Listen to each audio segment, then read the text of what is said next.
Howard Romanek, you just mentioned the word education. Could you talk about what are some of the specific challenges that Mongolia faces in the area of education? Well, yes, education is and should be the most important engine for growth and for the development of the country. As I always used to say, we cannot outdo Chinese and Russians in terms of the number of population. They always be ahead of us. We have 1.3 billion people living south from us, I mean in China. We have 145 million people living in Russia. So we think it's better for Mongolians to be better educated to compete with those countries. And unfortunately, being a small country, and we do have to understand that we have to know more to be equal with those big countries.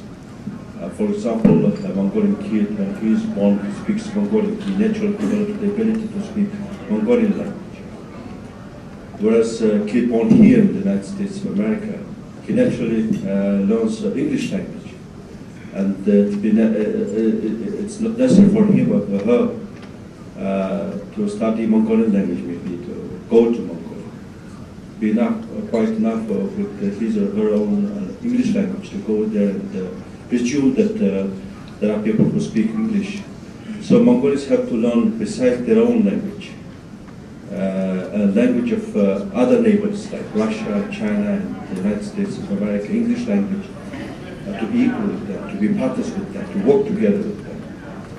That's why we think education is the most, the best key to the growth and to the development of the country. We have been modeling our education after a Russian education system for many years. So this is I don't know whether it is a good system but I think we have to improve the system. I am a product of that system, that Russian system. But I think we have to modernize the system because children or kids who finish their secondary schools,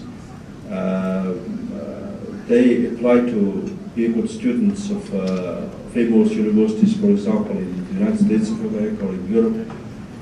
And the US universities, they don't recognize the certificates or the diplomas they acquire when they finish the secondary schools.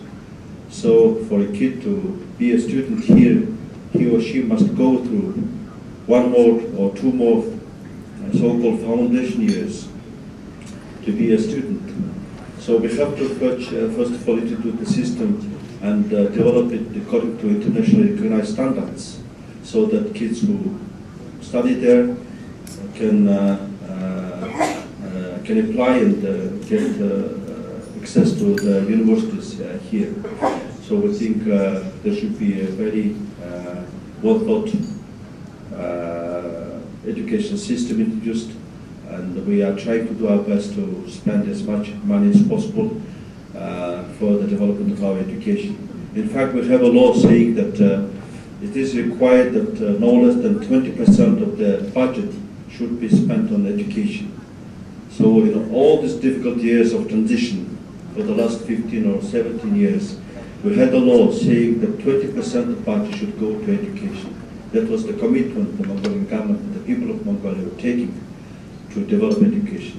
But we do have a lot of difficulties and problems in that field, in that sector, and we have to work very hard, and I'll be delighted and glad if US friends, American friends, will be working with us to develop Mongolian educational system.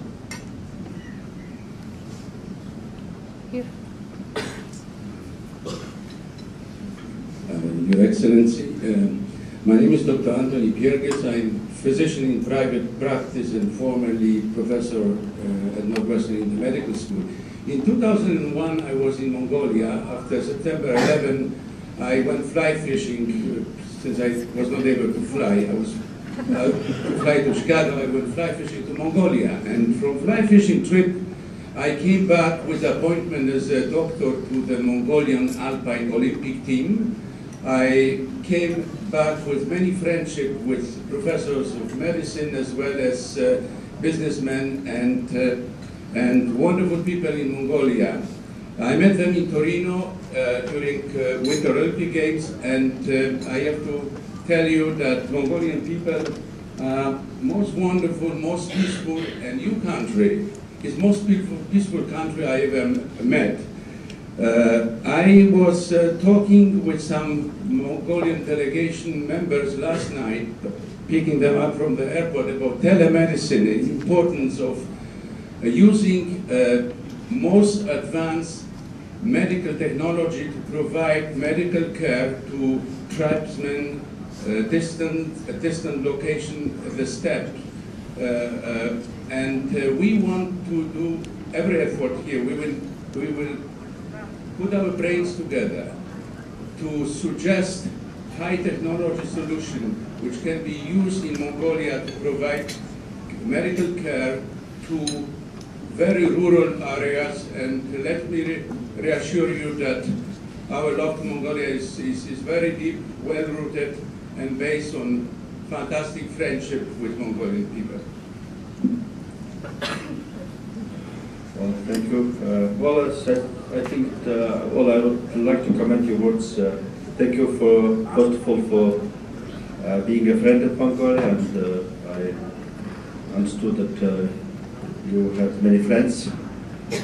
And Foreign Minister has just approached me and reminded me that we are developing quite sort of a big project with India on telemedicine.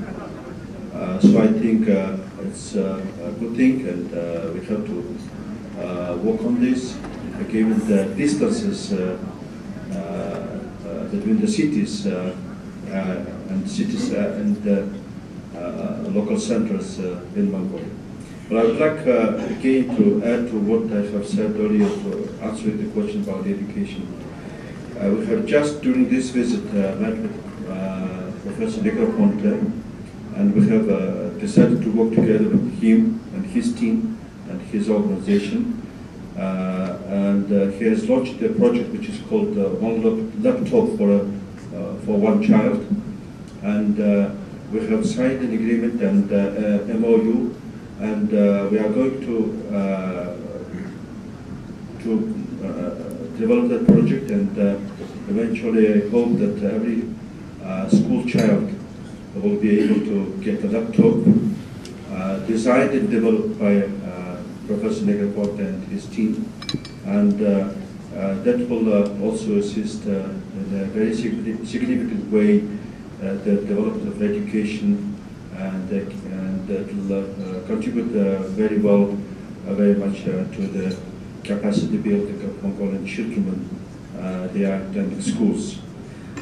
So again, thank you for that good observation that you have many friends in Mongolia and are going to work on different other projects. Maybe from this side. Yeah, let's get the other side. Yes.